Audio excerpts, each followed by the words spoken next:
In today's video, I'm going to teach you how to download and install Slack for Windows using Google. We'll start right inside Slack, then move over to Google to grab the official desktop app.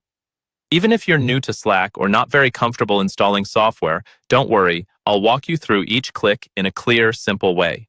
First, imagine you already have Slack open in your browser, and you're looking at one of your channels. In this example, we're in a channel called All Example Comp.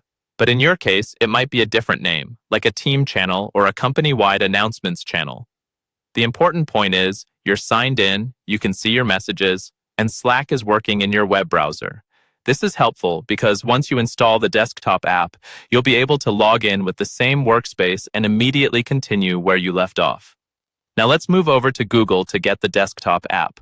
Open a new tab in your browser and go to your usual search engine. In the search bar, type Slack download and press enter.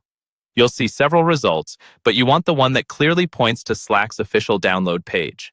It will usually say something like, download Slack desktop and mobile app for Windows, and it should show Slack's official website address.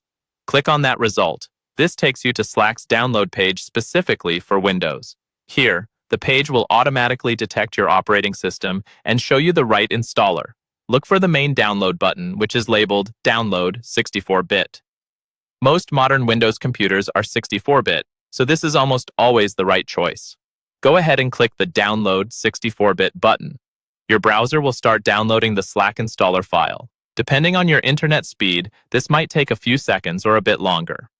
Once the download is complete, open the installer from your browser's Downloads bar or from your Downloads folder. Follow the on-screen prompts to complete the installation. When Slack opens, sign in with the same workspace you used in your browser, and you're ready to use the full desktop app with notifications and better performance.